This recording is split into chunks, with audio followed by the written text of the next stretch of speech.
Hi, I'm Alex. And I'm Amy. Our project is called Mind, Body, and Soul, the Nature of Well-Being, and this podcast is just one small piece of the overall project. We are making a documentary that follows our hike on the Continental Divide Trail that will explore how spending time in nature affects a person's mental, physical, and spiritual well-being. We are guinea pigs in a sense because we will be documenting our own experiences and recording changes that we find. Along the way, we are interviewing people about their experiences in nature to see how they have been affected. Much of the benefits that come from being in nature are subjective, and therefore hard to measure in a quantifiable way. That's why we have turned to recording stories as a way to distribute this knowledge. Since the beginning of human culture, we have compressed valuable information into stories, and that's how we have shared wisdom throughout the generations. We hope that the stories we gathered during this project will help spread some of the wisdom that can be found in the wilderness. Episode 2, an interview with Alex Maier before the Continental Divide Trail. Alex has put on a lot of miles in the thru hiker community. He has done the UP section of the North Country Trail. He has also completed the Pacific Northwest Trail and the Hayduke Trail, all while filming the whole way. The Continental Divide Trail will be his fourth experience as a thru hiker, and honestly, he doesn't know what he's expecting to gain from this hike other than a great adventure. Although he has gained a lot of experience and knowledge from his first 3 hikes and he feels pretty well rounded, he is attempting to do something that he has never attempted before. Or anyone else for that matter. He is hiking the CDT with his girlfriend, their 2 dogs, and they're filming all of it. There's a lot more experiences and knowledge to gain than he knows. My name is Alex Maier, and I'm a freelance documentary filmmaker now, I guess. It's something that I've been kind of working towards for a long time, and it's only started to become a reality within the past year or so. Where are we? We are down by the Yellowstone River in Paradise Valley, right outside of my home in Livingston, Montana. And we're in this specific spot because this is the only place that we could find that's a little bit sheltered from the wind right now. What comes to mind when you think of nature? I think when I think about nature, I think about the original place. It's like nature is the first thing that's existed, and that's kind of where we came from. I think of nature being our home and maybe like our birthplace as humans, and everything that's not nature is something that's kind of grown out of nature. What role does nature play in your life? I don't even know where to begin with that. So I've basically built my entire life around nature and trying to spend time in nature. It's been a goal of mine for probably about a decade now to have a lifestyle and a career that allows me to be out in nature as much as possible. For me, nature it's essential for my overall well-being, not just physical health, but mental health especially. When I go long periods of time without spending time in nature, I feel like my mind starts to get cluttered and kind of messy inside there. So spending time in nature is kind of my way to recalibrate and kind of get back in touch with who I am and what I need in life, I think. Is nature for everyone? I've had a hard time making a decision on whether I think if nature is for everyone or not. At first, I would have assumed that everybody needs nature in their life just because I know that I need it in my life and that it's a very positive factor in my life. And basically, everybody that I know who has nature in their life, it's a positive influence. So I would think that having nature in your life could only be a good thing. I think a lot of the positive things that I and other people find in nature can be found in other aspects of life too, and you don't necessarily need to go into nature to find a lot of these sort of life lessons or character building experiences and stuff like that. There's a lot of other avenues for that, but I think that nature is kind of the best environment to find that stuff. What are some common problems in the life of the average American? When I think of the average American or just modern society in general and the kind of lifestyle that we live, a lot of what I think about is stress and anxiety and some form of mental health or distress. I think a lot of people are dealing with that. It's kind of undiagnosed in most cases. I think a lot of people just accept that that's kind of normal, that that's just what it means to be an adult in a modern society, is that you're going to be under a lot of stress all the time, and that anxiety is just kind of a normal part of life.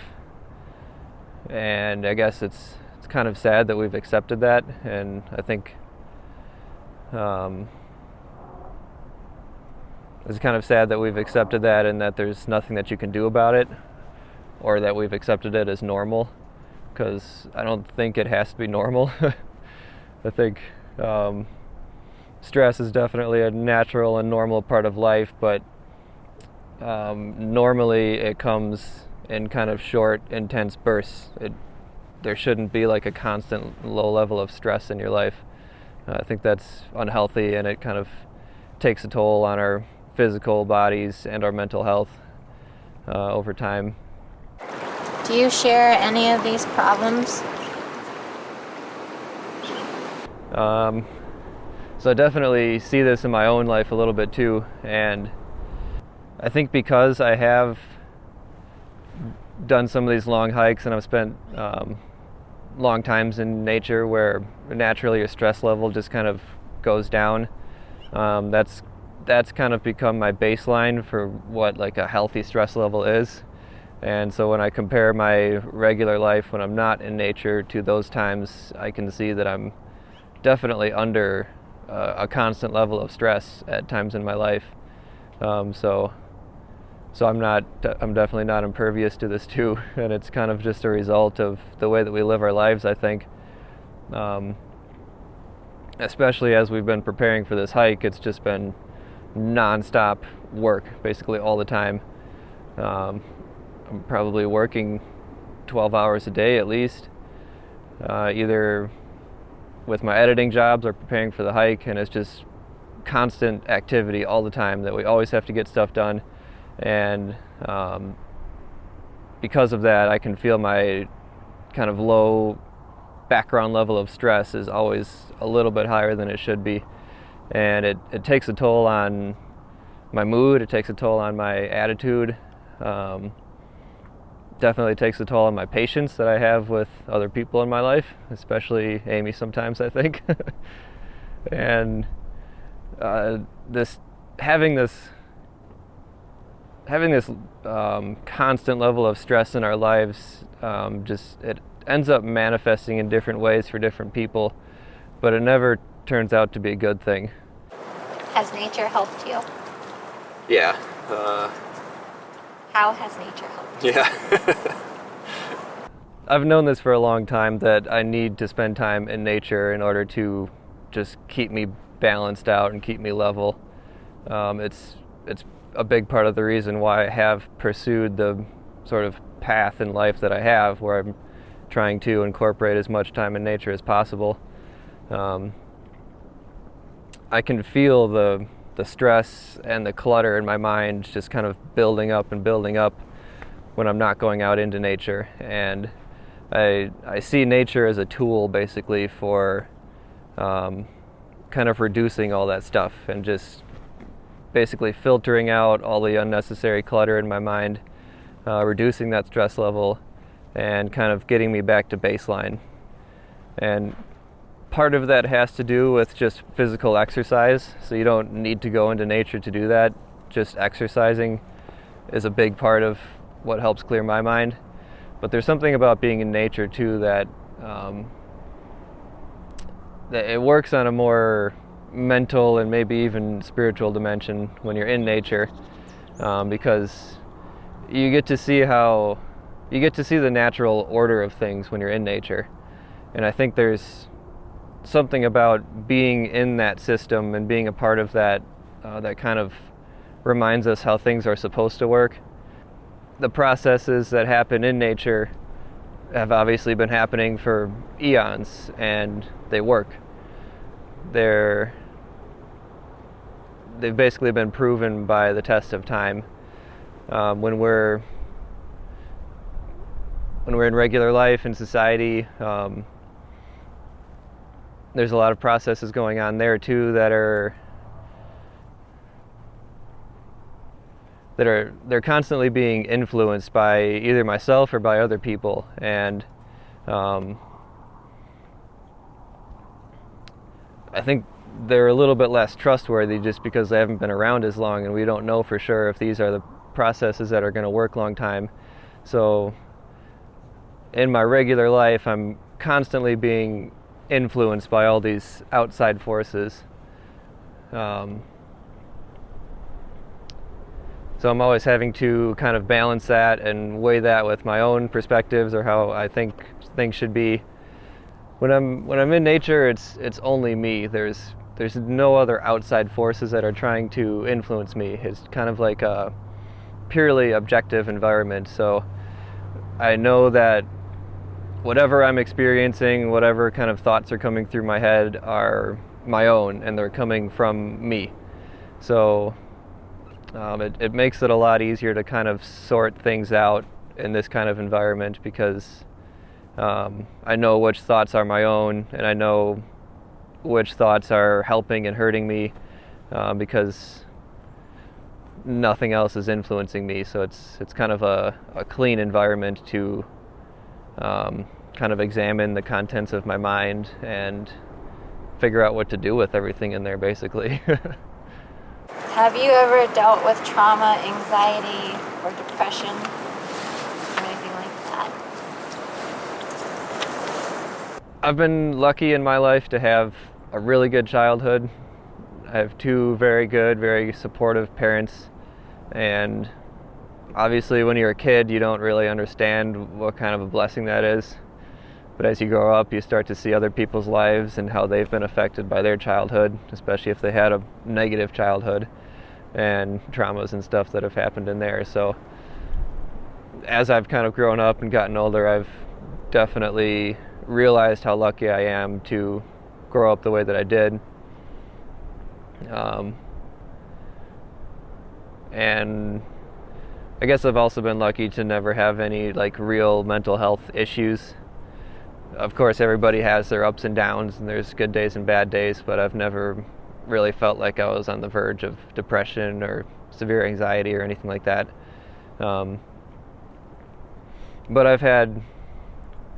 I've felt this stuff in minor ways, I guess. Especially when I was younger, I was much more of a shy kid, so I had a little bit of social anxiety there, and so I kind of know what that feels like. And just through my imagination, I can imagine how that kind of thing could be a lot worse. And I kind of understand how people who might be dealing with severe anxiety or something like that, I'll probably never know what it's like, but I can kind of imagine what it might feel like. You've dealt with a certain situation, and out of that situations you've had different outlooks on scenarios or different approaches to things? I mean, I definitely have regrets. Everybody has regrets in life. I've made big mistakes, and I've kind of carried the weight of those mistakes with me. Some of them I've carried that weight for years, and I've always found nature to be a place where I can go to try to unpack some of that stuff, and I can try and figure out exactly what caused me to do the things that I regret, and maybe try and learn some lessons there.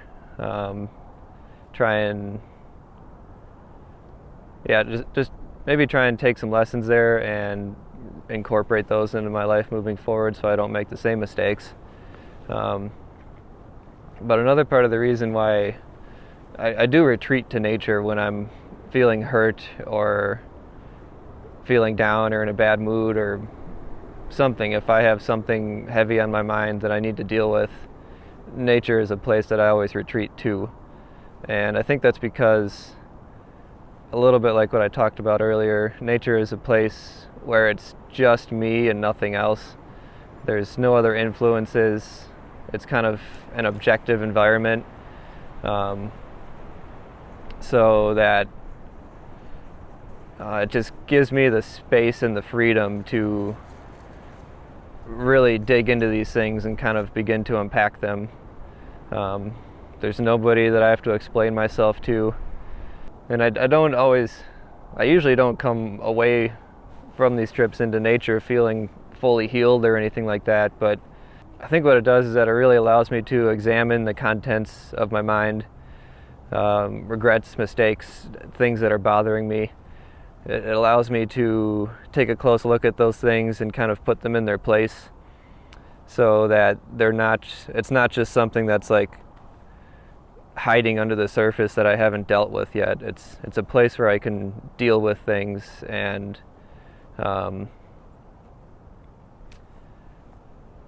then take the necessary steps moving forward from there. I don't think you answered my question. You want to ask it again? It's simply, have you ever dealt with trauma, anxiety, or depression? So the answer is yes, I have had some trauma.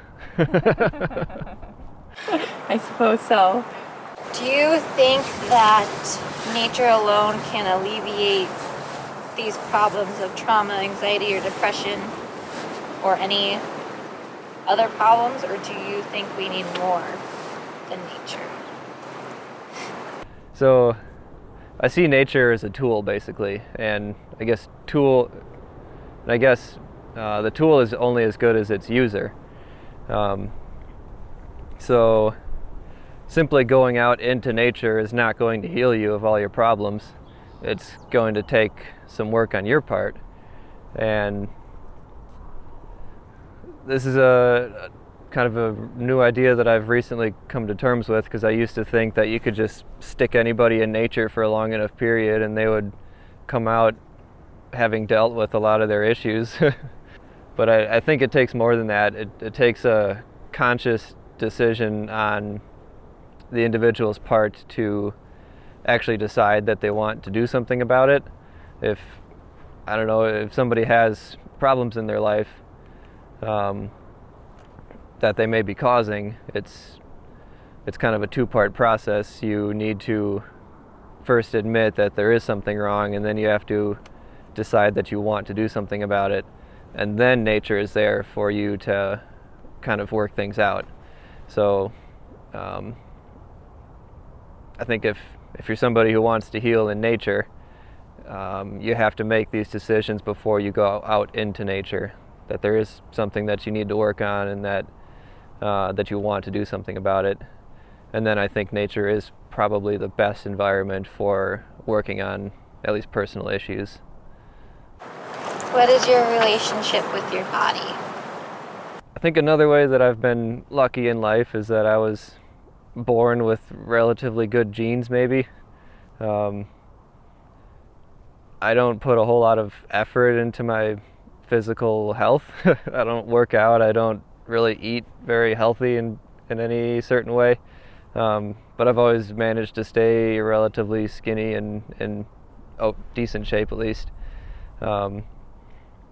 So I've never had like a negative relationship with my body, but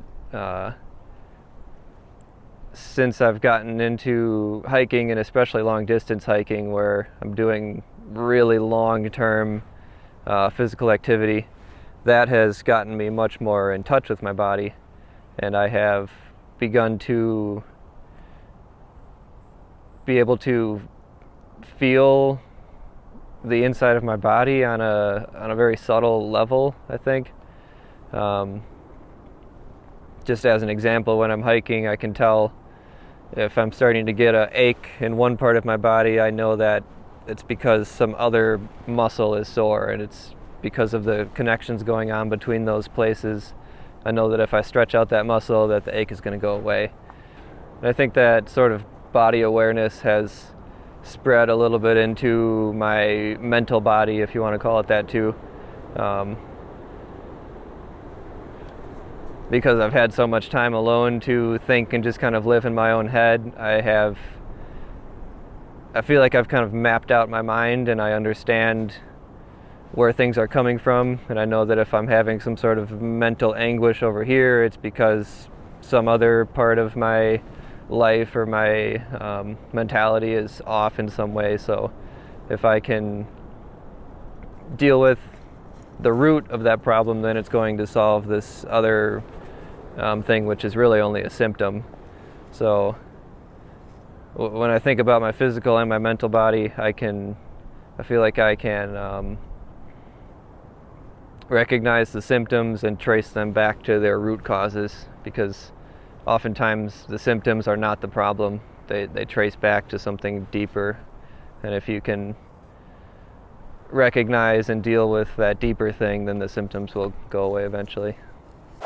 Is nature a place for healing or recreation? I asked that a couple different ways. I interviewed other people. On a bigger societal level, I think people think of nature in a couple different ways. The obvious first way being just as like a place to extract resources from. Modern society in general has been treating nature in that way for a long time, and there's not really anything new to say there. Something that is growing in the kind of modern society's viewpoint of nature is that it's a place for recreation.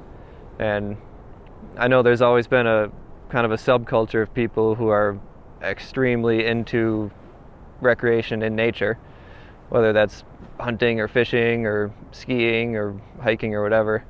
But that subculture seems to be growing, and it seems like a lot more people in mainstream society are seeing nature as a place for recreation. And I think that's great. It's getting more people out into nature, and that's never a bad thing.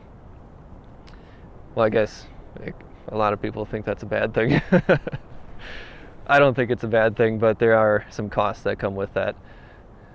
We can get into those later. So using nature as a place for recreation is a good thing, but I think it is so much more than that. And if we only treat nature as a place for recreation, we're missing out on, I don't know, 80% of like what nature is good for. I don't see nature as a place to just like go do fun activities. I think nature is a place for getting back in touch with who we really are. Like I said before, I see nature as kind of our original home and the place that shaped us into who we are. And when we spend time away from nature, we start to get wrapped up in all these kind of artificial things, the common things that people pursue in modern society, like money and power and social status and all that kind of stuff. So for me, I definitely see nature as a place for recreation, but I think it's so much more than that. And if we only use it for recreation, we're missing out on a majority of what nature can do for us. Have you ever gone out into nature with the intention specifically to heal? Yeah, I never really think that I need healing. and that might be an ego thing. I mean, obviously, everybody needs to heal at some point. Mostly when I retreat to nature, it's for the purpose of just getting my thoughts in order. And I guess that is a process of healing. What do you think?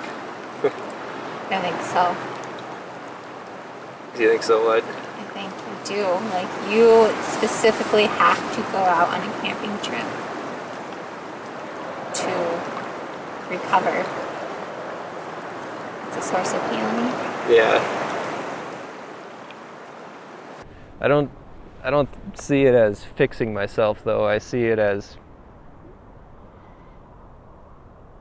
actually removing things rather than building things back up. Like when I retreat to nature, I'm removing things, like I'm removing clutter and I'm removing all the distractions, so I can actually focus on like what matters and what I need to think about. Would you possibly be building up who you are again? Yeah, maybe out there I'm trying to remember who I really am. When I go out into nature with the intent of healing, I don't really think of it as a thing that I need to like build. My intention is to go out there and remove a lot of things, actually, to remove the clutter in my mind, to remove the distractions that are keeping me from thinking about things in a deep way. And once I get into that environment where all the noise basically has been removed, then I can kind of see the core of things. I can see who I really am, who I really want to be, and maybe which parts of me need some work. It allows me to understand that in a conscious way, and not something that I kind of understand but don't really know what the root of it is. It allows me to really explore those kind of damaged parts and trace them back to their root cause of what actually caused the damage in the first place. And then I can begin to start the healing process, which, since I don't spend most of my time in nature, I still have a regular life where I'm living in a normal house and working on a computer all the time. Most of my living existence is not in nature, so the healing process actually happens outside of nature. But those times in nature are the most important times, because they allow me to see what's damaged and they show me how to fix it. What has nature shown you about yourself? What hasn't it shown me? I've basically built my entire identity in nature. My whole idea of who I am and who I want to be comes from my experiences in nature. The most obvious thing that nature has done for me is that it has shown me what my strengths and weaknesses are. I think in regular life, for some reason, it's kind of easy to fool ourselves. We can blame our weaknesses on other people, or we can blame bad things that happen to us on external factors that are somebody else's fault. But when you're in nature, especially when you're alone, if something happens to you, it's probably your fault, and it's very hard to avoid that reality. So it's put me in touch with what I would consider is reality. It's put me in touch with exactly who I am, and every good and bad thing that comes with that. So the first step is just being aware of what those things are, and then if I want to do something about that, I can start to address some of those negative aspects of my personality. What are the differences between a day in nature and a day in regular life? A day in nature versus a day in what I call regular life. Obviously, there's the obvious differences that in regular life you're probably going to work. You probably have a whole bunch of chores or things that you have to tick off the to-do list. And when you compare that to nature, it's a lot more freedom. You have, depends what your goal is in nature, but let's say on a through hike, you basically have one task for the day, and that's to walk to this point. You want to get in 20 miles or so, and that's basically the only thing that you have to do that day. When you compare that to regular life, there might be 100 things that you have to do that day.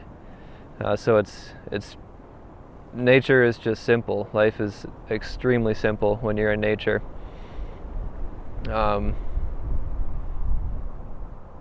When you are in nature, what do you miss most from regular life? Food. Of course, it's not all good stuff when you're spending a day in nature, like on a thru hike, for example. A day in nature compared to a day in at least my regular life is much harder physically. The physical exertion is a lot in nature compared to regular life, and that's uncomfortable. You're probably going to be dealing with some aches and pains, and dealing with the discomfort of weather. It's almost never the right temperature. Something about the weather is going to be bothering you, so that's stuff that you have to put up with. And especially when I'm out on trail, the thing that I miss the most is food. There's really no getting around it. When you're doing a backpacking trip, you just can't carry the kind of food that you can have in regular life. When you're in regular life, what do you miss most about nature? In regular life, I miss the simplicity. So the increased complexity that I have in regular life has its pros and cons. As I take on more responsibilities in life, it comes with higher rewards. I have a more satisfying career, more satisfying relationships, but they come at a cost too, because it makes life really complicated, and it's just like a lot to think about all the time, so it can kind of feel overwhelming at times. And I think what I miss most about trail life when I'm in my regular life is just the simplicity of it. With this hike coming up, I'm really looking forward to just going back to the simple life, really, and not having so many obligations, and just having the time to think, really. What would your advice be to someone who has never left the city? For somebody who's never left the city and might be curious about going into nature, maybe they're hearing what we're talking about and thinking that nature might be a positive influence in their life, something that might help them with physical, mental, or even spiritual health. For that kind of person, I would say to just start small. You don't need to jump right into a multi-day backpacking trip right away. I think one of the cool things about nature is that it can really be for every skill level and every type of experience level. So if you have absolutely no experience, just start out by going on some day hikes in a local city park or state park or something. Spend a few hours out there, and then see how your interest level changes over time. See if that makes you more or less interested. And I guess I would say, before you seek out nature, do it with the understanding that it's not always going to be comfortable. I think when a lot of people talk about nature and spending time out here, we talk about it with such a positive light that it makes it seem like you come out into nature, it's just going to be like pure bliss all the time. And that's not the case. It can be the case for moments, but usually to reach those moments, you have to go through some level of suffering first. So I think the biggest thing is to just kind of set your expectations properly, knowing that spending time in nature is probably going to be uncomfortable at times, but that's the whole point, because it's worth it. You have to go through some of that discomfort in order to reach some of the values that you can find out here. Would you be willing to summarize your story of discovering nature? So I've spent time in nature my entire life. I grew up swimming at lakes a lot. Mostly that was kind of my experience of being in nature. But I didn't really appreciate it or actively pursue nature until I went to college. I grew up in southeast Wisconsin. It's kind of a mixture of farmland and city, depending on where you are, but everything's pretty well developed. And when I went to college, I went to Northern Michigan University and Michigan's Upper Peninsula. And if you don't know anything about the UP, it's pretty remote. It's just forest basically for 99% of the whole landmass there. There's not a lot of civilization. And that's really where I discovered my passion, I guess, for nature and for going out into it. So basically, since my freshman year in college, I think that's where I started going down this path. And it's just gotten more and more extreme since then, pretty much.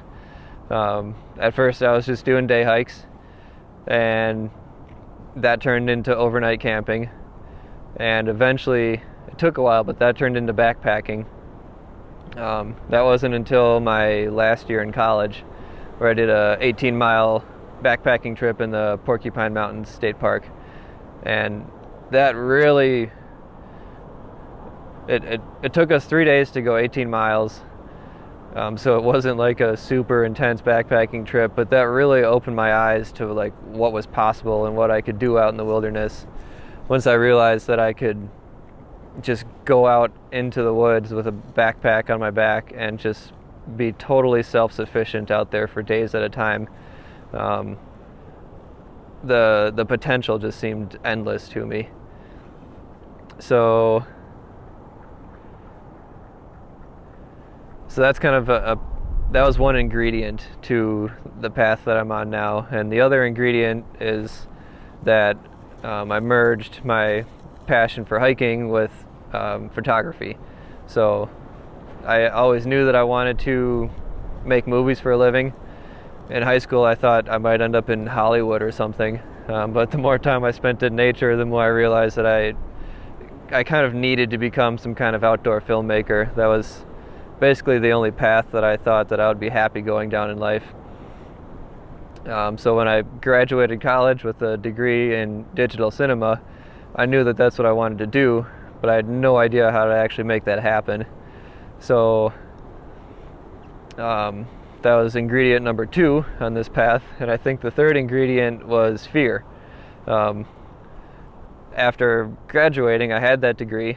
I knew what I wanted to do, but it still seemed like kind of a childish dream. It didn't really seem like a realistic goal. It's kind of like saying that you want to be a professional artist for a career. A lot of people want to do that. Very few people that can actually make a living doing it. So my dreams were kind of coming into contact with reality, and I kind of had to make a decision. Either I had to do what it would take to turn that dream into a reality, or I would have to accept that I was going to go down a path that I was not going to feel fulfilled in. And I was very afraid of going down that path, because I knew that if I chose to live a life that was going to be unsatisfying, I would have a hard time living with myself. And I think that's where a lot of that fear came from. I knew it wasn't going to be a good life. So basically I had one option. I had to figure out how to turn this dream into a reality. And the best way that I could figure out how to do that was to hike the Pacific Northwest Trail. So that's a 1,200 mile through hike from Glacier National Park in Montana to the Pacific Ocean, and it ends at Olympic National Park. It's a pretty remote trail. It's very unestablished compared to the popular through hikes like the Appalachian Trail or the Pacific Crest Trail. And I chose that one on purpose because I wanted the solitude. I knew that I wouldn't see a lot of people out there. I wanted to know that if I did this trail, that I did it on my own, that I didn't really do it without the help of a whole lot of other people. And I was going to make a movie about that hike, so if I could make a movie about a 1,200 mile walk, then I could actually take myself seriously as an outdoor filmmaker. That was going to be my test, basically, to see if I had what it takes to turn this dream into a career. And at the time I was kind of thinking that doing that hike might get that extreme backpacking nature stuff out of my system, but that's not what happened at all.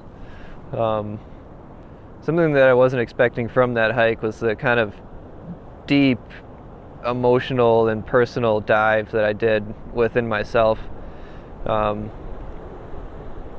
already knew that spending time in nature was kind of good for me, good for my mental health and everything, but I wasn't expecting to kind of dive into my own psyche so deeply on that trail, and that was the real valuable thing that I took away from that hike.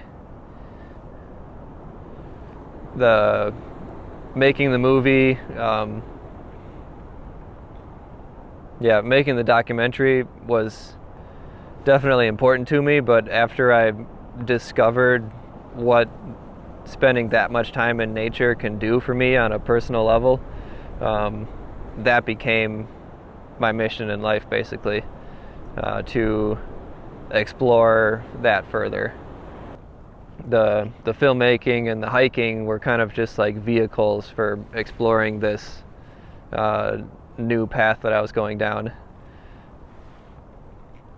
And basically ever since that hike in 2015, I've been on that path to explore how spending time in nature is good for a person's well-being.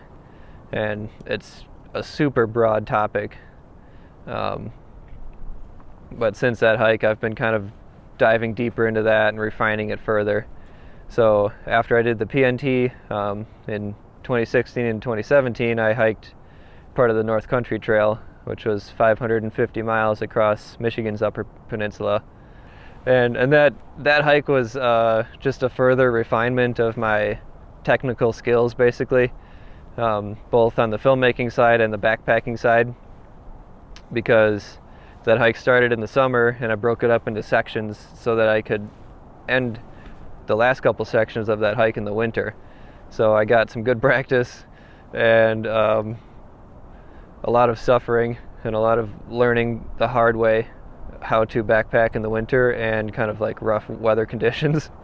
And it was also a very good opportunity to practice my filmmaking side of things too. So on that hike, I kind of learned how to talk about this path that I'm on of exploring the benefits of spending time in nature.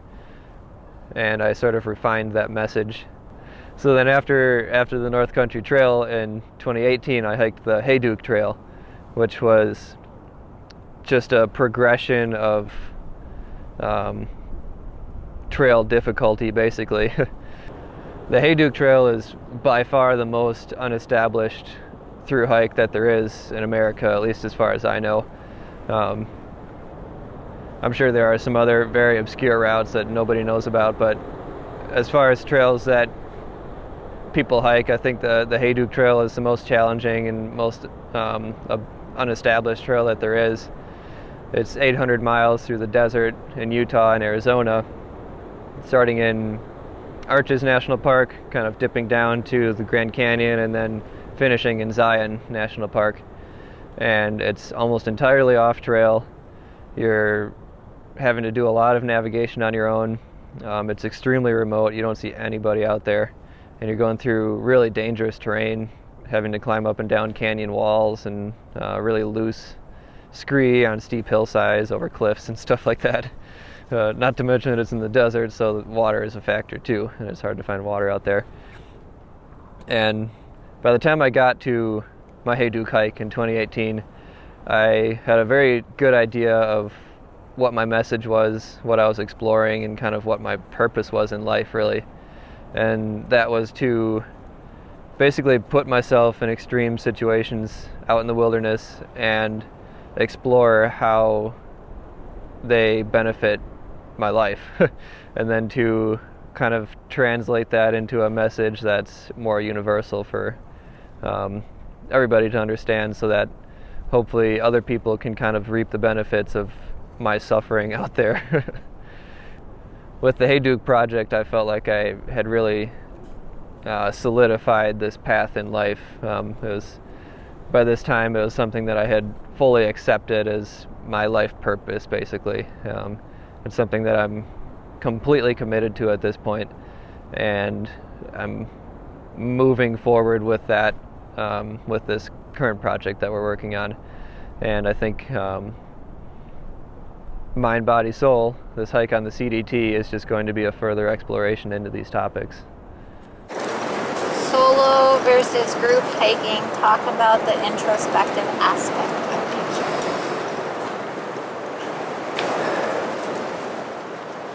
I've noticed that most people prefer hiking in groups. And I've always kind of wrestled with that. I find pros and cons to each, but I think I like hiking solo, maybe more than hiking in groups. I think it's just an aspect of my personality. I'm a very introverted person. I like my solitude. I get re-energized when I'm alone, and it kind of drains me to be with people. And that's just it's just kind of the way I am. And I think some people are like that, but a lot of people are more outgoing, and it's not such a drain on them to be with others all the time. So for me personally, I find it more beneficial to spend time alone in nature. I think part of the reason that I enjoy solo hiking so much is that it gives me the opportunity to do like a really deep introspective dive into my mind, and I find that pretty hard to do when I'm around others. I think part of the reason why it's more popular to hike with other people is because a lot of people are actually uncomfortable with doing that introspective thinking. It's not always an easy thing to do, and a lot of times you have to confront a lot of uncomfortable thoughts and things that you would rather not think about. The reason that I like doing that is because I'd rather see those things, break them down and kind of figure them out so that I can solve them in the long run. It's just a matter of having some short-term discomfort and trading that for long-term benefit. But it's much easier to do the flip side of that and take short-term comfort and trade that for a long-term cost, which is what a lot of people end up doing, I think. Another part of the reason why I enjoy solo hiking is because I'm kind of uncomfortable with opening up to other people. So I think a lot of people have an easier time opening up in groups with close friends, and I'm naturally kind of a more closed off person, so it's harder for me to do that. And I think that's why it's a little bit easier for me to do solo hiking rather than group hiking. But they both have their pros and cons. Solo hiking can get pretty lonely, and even though I'm kind of an introverted person who enjoys being alone, I still get lonely too. And there are definitely times, especially on these long hikes, where it would be really nice to have some companionship. And another pretty common argument when it comes to solo versus hiking in a group is that it's safer to hike in a group, because if something happens to you, then somebody can help you, obviously. And for the most part, that is true. Maybe one argument that doesn't get talked about very much is that there are dangers to hiking in a group too, because then you have to make decisions as a group, and sometimes that can be hard. It's especially if the group doesn't know each other very well. If you have some really strong personalities mixed in with some more submissive personalities, the strong personalities are probably going to win out in that decision making, and they might not always be right. The decision making process is much more complicated when you're in a group, and when you're on your own, you don't have anyone to check your decisions, but at least you know that the decisions that are being made are yours and yours alone. So there's no one else to blame if something goes wrong. It says, is that missing in society? Yeah. Let's just say that introspection is not something that's encouraged in our society. I think the exact opposite is encouraged. Well, you're not that dirty. Come on up. This is Minnow. And she's going to be hiking with us too. What's your relationship with Minnow?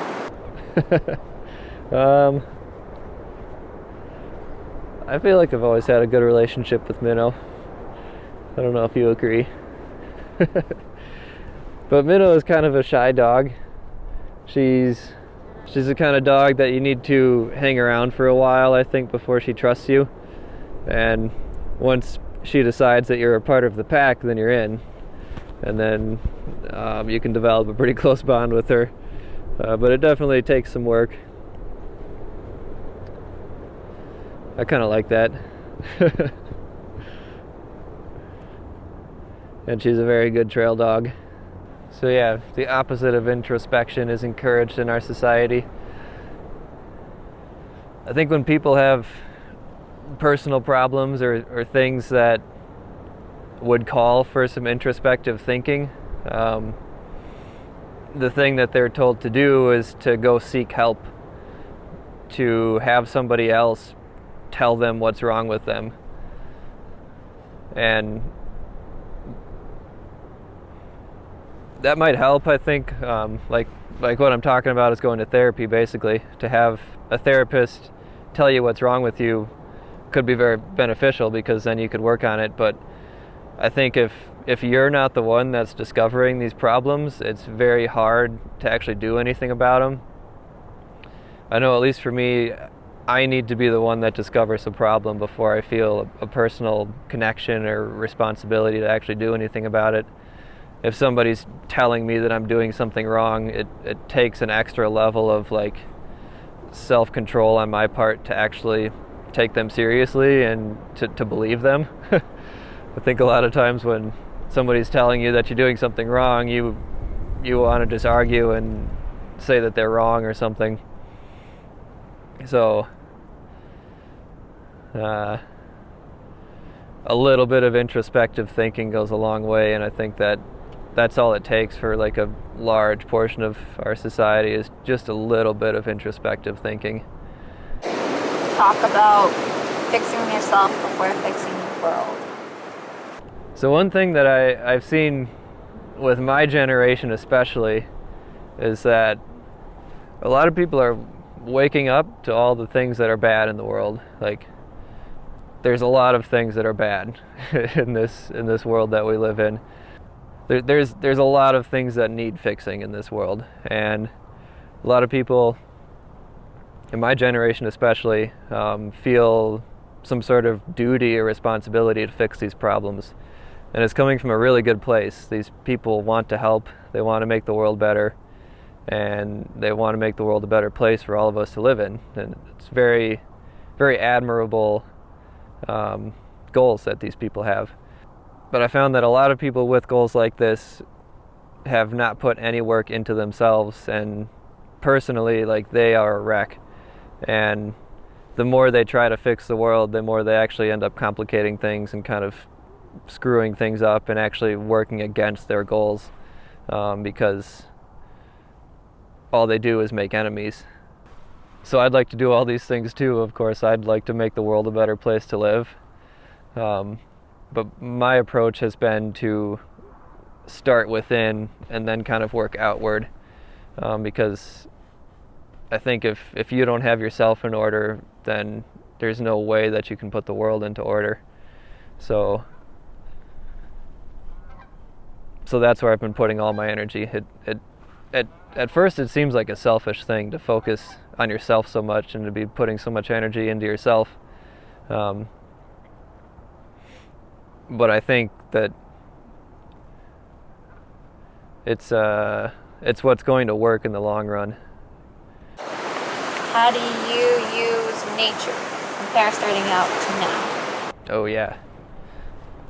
So in my early college days, when I was just kind of discovering my passion for nature, I was also much more shy than I am now, and I had a hard time making friends.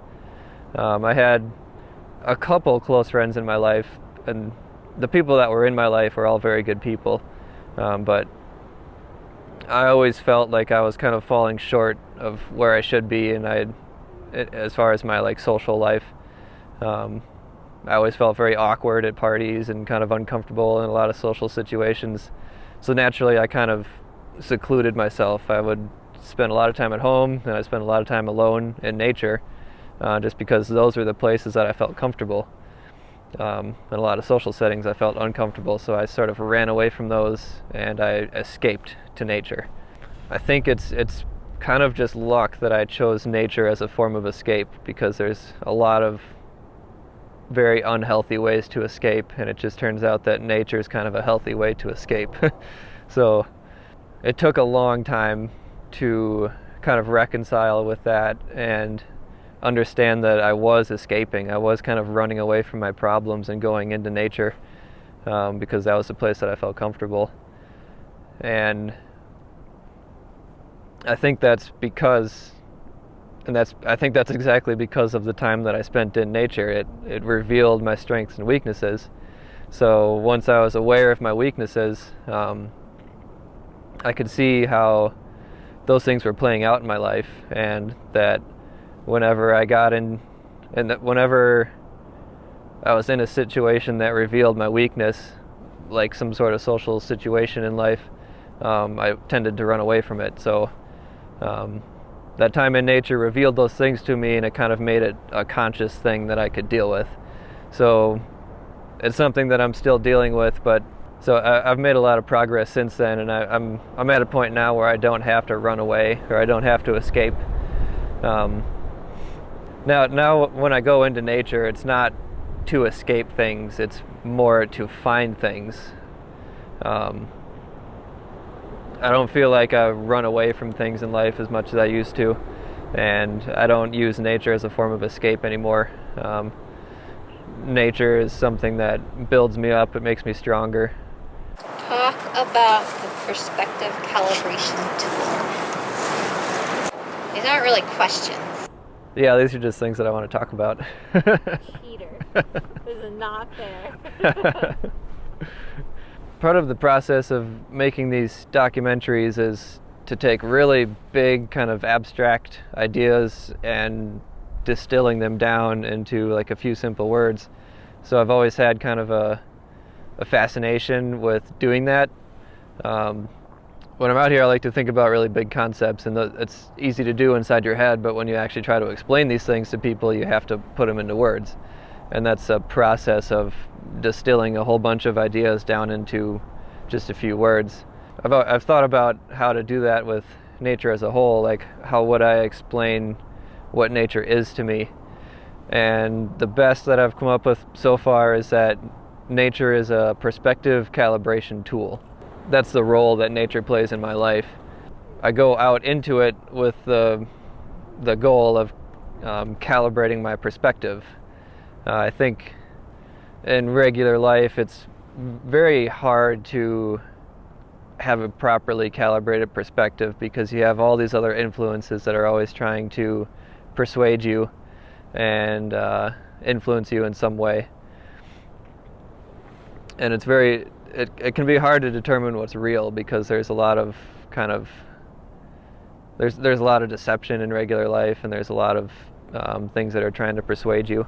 I've found that it can be kind of hard to stay in touch with reality, and we tend to build these worlds for ourselves that we like to live in because it makes it easier to kind of understand the world.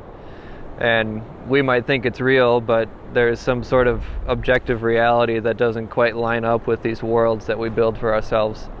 So that's why I go into nature, because I see nature as the perfect objective environment. Like when you're out here, you're in reality and there's no arguing with it. So I kind of use this environment as a tool for calibrating my perspective, this world that I've built for myself, and trying to align it as close as I can with objective reality. Level of development in mental, physical, and spiritual growth health. So this project is called Mind, Body, and Soul, the Nature of Well-Being. And it's called that because we think that there are three elements basically to our overall well-being, and that's your physical health, your mental health, and then some sort of spiritual aspect. And I've been on my own journey with these three elements. And I think, like I said earlier, I've been lucky to be born with good genes, so I've never had to put a whole lot of effort into my physical health. I don't really eat in any particular way. I don't really exercise in any regimented style. I'm just kind of lucky that I've been able to remain skinny, and that a lot of my hobbies involve exercise, so that keeps my body pretty physically healthy. But there's always room for improvement there, and as I get older, I think I'm going to have to put some more effort into my physical health, just because that's what happens to bodies when they age. And mental health is basically the realm that I've been living in for the past decade, probably. Ever since I started maturing, I guess, out of being a teenager, and becoming more interested in life in general, and just kind of like deeper thoughts and stuff like that. I've realized how much of a role my own thought process plays in the way that I perceive things around me, and I've taken a very strong interest in my own mental health. I know that I still have a lot to learn, but I've built a really solid foundation, I think, for my mental health, because I know how to trace thoughts back to their roots and kind of understand where my thoughts come from. And yeah.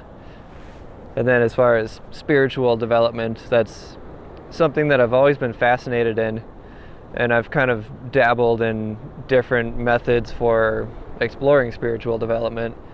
But it's never something that I have really pursued with any very strong effort, I guess.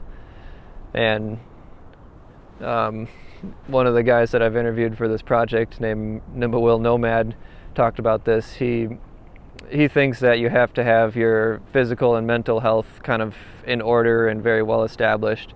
And once you have those two things, then you can build off of that into a spiritual dimension. And I think I'm just beginning to reach that point in my life, whatever that may be. I think I'm pretty open-minded in that area, and I'm kind of excited to explore it. Why do a through hike? Why put your life on pause? Or quit your life? Yeah. If you ever hear people talk about through hiking, you're probably going to hear them talk about how great it is. And it's obviously, I believe in all those things that make a through hike great.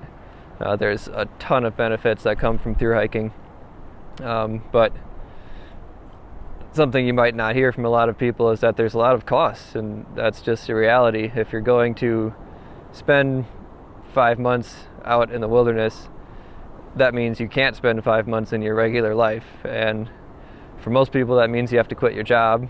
You have to pause your entire source of income. You have to kind of put all your relationships on hold. And it's an extreme cost. So the reward needs to be great in order to make that worth it.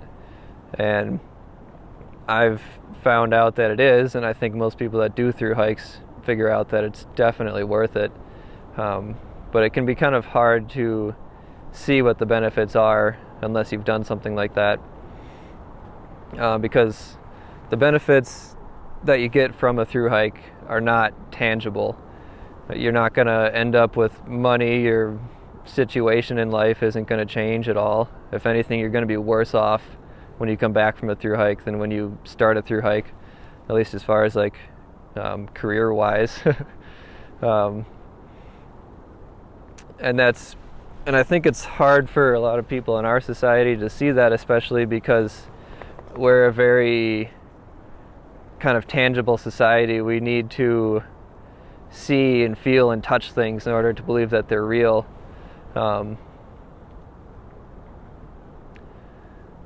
But doing a through hike can kind of get you in touch with the valuable things in life that are not tangible.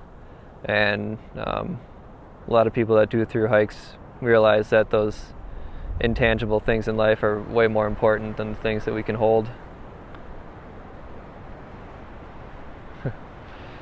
fears? I think one of my biggest fears in life is just being unsatisfied with my life. I see a lot of people that are working dead-end jobs that they don't like, and they're just unhappy all the time. Even if they are able to find fulfillment outside of work, they're spending 40 hours a week doing something that they don't like doing. And maybe it's a kind of privileged thing to say that, because I know that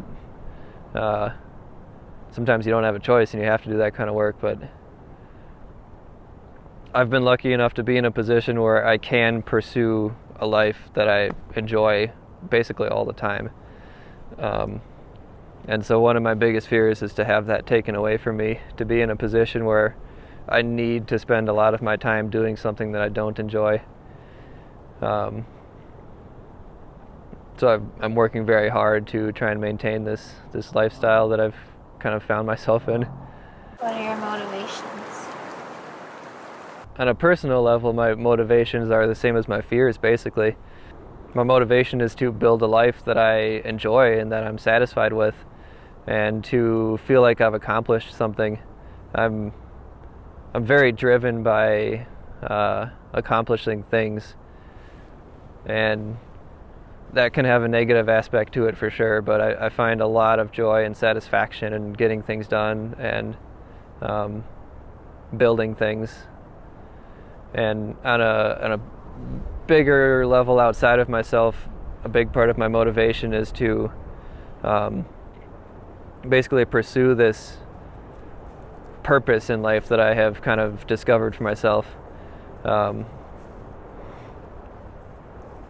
think somewhere along the lines I realized that I do have a purpose, or I have chosen to pursue this purpose, which is to discover the benefits of nature and kind of share that with the world. And so that's a big part of my motivation, is to do that in the best way that I can. Thoughts about this hike? Explain how it started. So when I first started dating this girl, Amy, we were having a lot of really good, deep conversations about life. That was kind of one of the ways that I knew that I could be with her for a while, is that she could have these conversations, and that we both thought about life in kind of deep ways, I think. And through those conversations, it was revealed that she has had a lot of trauma from her childhood, and she had a pretty rough childhood, and a lot of that stuff has stuck around into adult life, and it still takes a pretty heavy toll on her today. So naturally, I talked about my thru hikes and kind of what they've done for me, and they've been extremely beneficial in my own life when it comes to those kind of personal problems. So over some time, she kind of warmed up to this idea of thru hiking, and she's the one actually who suggested it to me, that we do a thru hike together. And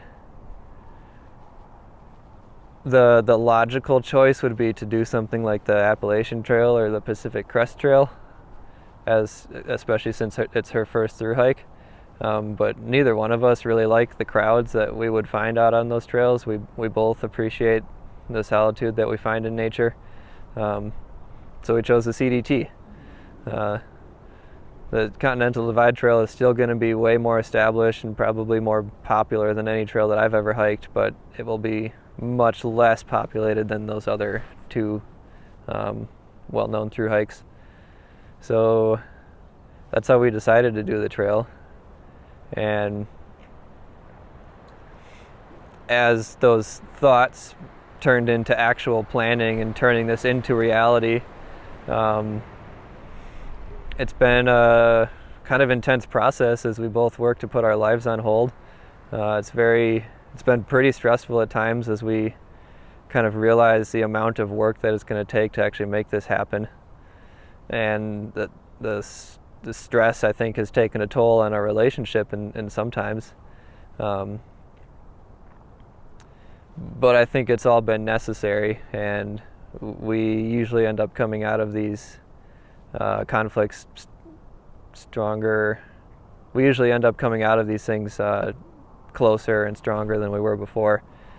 So it's just the planning process on its own has kind of built us up, I think. And hopefully I think it's prepared us for this hike. You're never really prepared for something like this, but I think we're building a good foundation that we can kind of work off of as we go forward from here. So I'm definitely nervous about a few things on this hike. I'm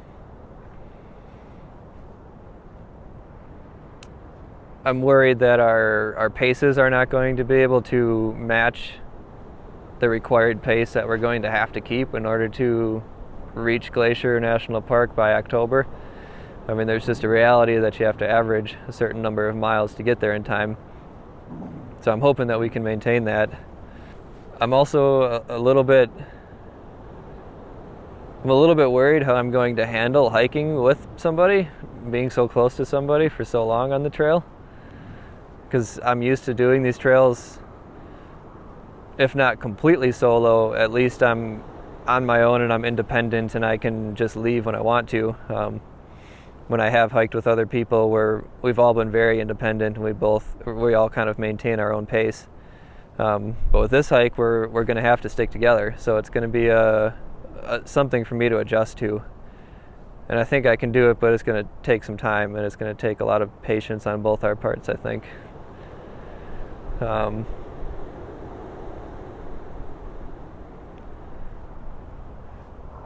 the flip side of that, I think there are going to be some benefits that come out of it too.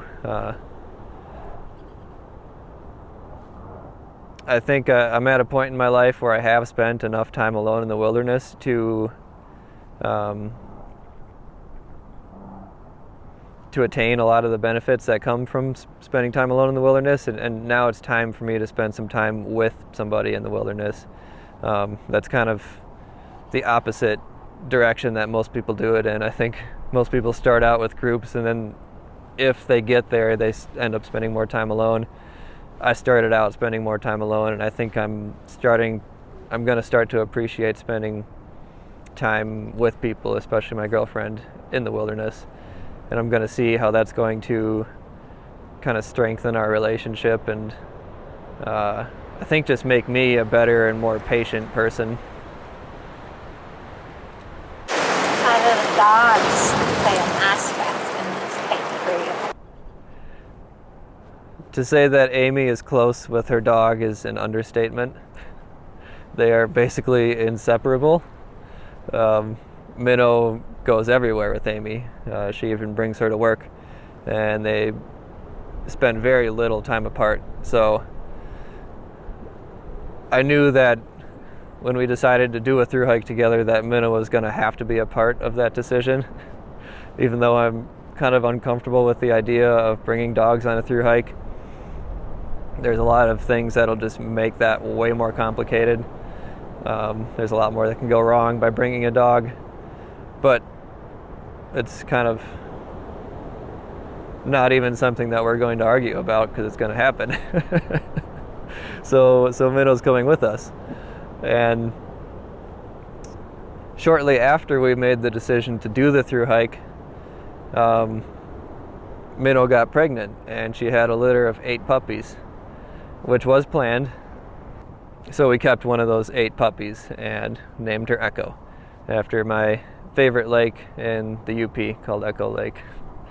And for the longest time, I was pretty adamant about not bringing Echo, just because she is pretty young. She's only about 6 months old at this point, and having 2 dogs would complicate things even more. And so we were looking for somebody to watch her for the summer, and that was proving to be kind of difficult. A couple friends said they would do it. Nobody seemed that psyched about the idea. And eventually I just kind of figured we're already bringing 1 dog, like it's not that much more work to have 2 dogs. So we might as well bring them both. And by this point I've bonded pretty closely with Echo, so I don't want to leave her behind anyway. What's your number 1 goal in this hike? Did you make that up? I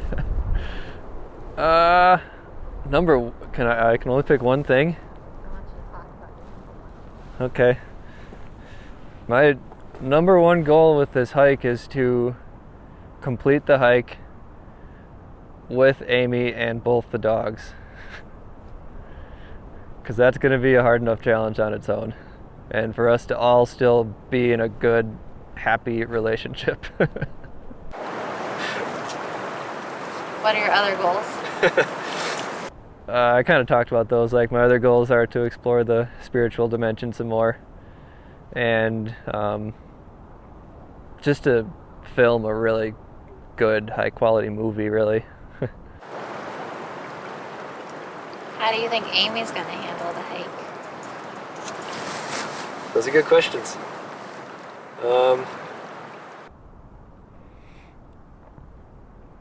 I think Amy needs this hike. And I think she knows that she needs this hike. But with that being said, it's not going to be easy. And there's going to be a lot of suffering. And I'm not just talking about physical suffering. There's going to be a lot of kind of mental, emotional anguish that we're going to experience on this trail. Some of that's going to be my fault because maybe I'm going to push her too hard, or I'm not going to have the patience that she needs or something. And some of it's just going to be her processing all of this stuff that has happened to her throughout her life. So it's going to be very hard. But I know that she can do it. I know that she has what it takes to do it. It's just a matter of her body actually holding up, because that's something that I'm kind of worried about. She's got kind of bad knees and a bad back that could act up, and I know that she can push through a lot of pain, but there's a certain point where I've seen it before with other hikers where your body just doesn't allow you to go any farther. And as long as she doesn't reach that point, I know that she'll do it. What about the mental aspect? Of you? Yeah. I think Amy doesn't exactly know what she's getting into, and I think she knows that. I think she knows that there's just, like, you can prepare so much, but at a certain point, you just have to go for it and kind of figure things out on the fly. So this is going to be a major shock to the system, and it's going to take a while to adapt to it, I think. I think there's going to be a lot of times when she just wants to quit. It's going to be really hard, and she's going to be really uncomfortable. But I also think that she won't allow herself to quit unless she absolutely needs to. Or I guess unless she thinks that she's gotten everything from the trail that she can get from it.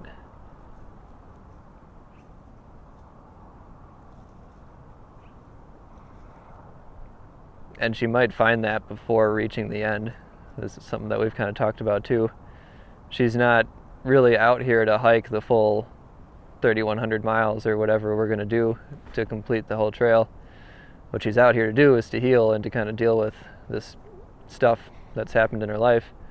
So if she feels like she's done that before the end of the trail, she might not want to go on. And that's something that we're going to have to discuss or deal with if that ever happens. But I think mentally and emotionally, it's going to be a roller coaster. Lots of ups and downs. How do you think you're going to handle that, watching her do that? I think I've had a lot of practice dealing with this already. Especially as the pressure ramps up for us to prepare for this hike and get all these things done that we have to do, and it's been crazy preparing for this hike. Life has been extremely chaotic, and there's been a lot of emotions involved. And she's an extremely emotional person, and I'm not emotional at all. Some of that is that she's kind of helped me get in touch with my emotions a little bit more, because I tend to repress them sometimes. But I've had a lot of practice dealing with her emotions and not feeding into them, and not becoming emotional myself. So I don't know, I think the hike is just going to be an extension of that, and we're both going to get pretty good at dealing with our emotions by the end of this hike, I think. You're going to see me at my lowest point ever. How do you think you're going to handle that? Amy keeps telling me that I'm going to see her at her lowest point on this hike.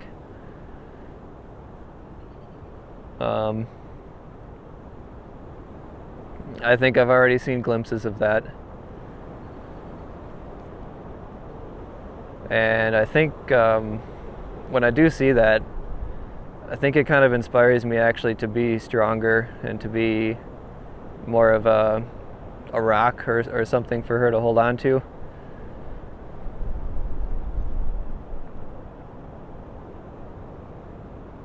Because there's going to be times when she's really vulnerable out there, and I think in order to not make that worse, I'm going to have to be vulnerable too, and to basically be there for her and to provide what she needs. There's like one more thing I want to say about that, but I don't know what it is. I kind of want you to talk about maybe the benefits of having me in town. On through hikes, when I'm in town, that's when I want to be with people. Like, if I'm in town by myself, that's when I'm at my most loneliest. So it'll be really nice to have Amy and the dogs when we're in town, just to have that companionship. And we'll be able to kind of divvy up the town duties, like grocery shopping and laundry and food and all that kind of stuff. Going back to your lowest point, I think maybe that's necessary, that you have to get to your lowest point, because at that stage and that place, that's your root, and we will both be there at your root. And I think from there we can kind of help build you back up from there. I think of a through hike as breaking yourself and building yourself back up. Yeah, that's the exact same idea. Yeah, because I think to deal with a lot of this stuff, we have to go down to that level. And it's like the deepest, most personal, most protected place in a person. And that might get broken open. And that's the place that we have to go to in order to rebuild, I think.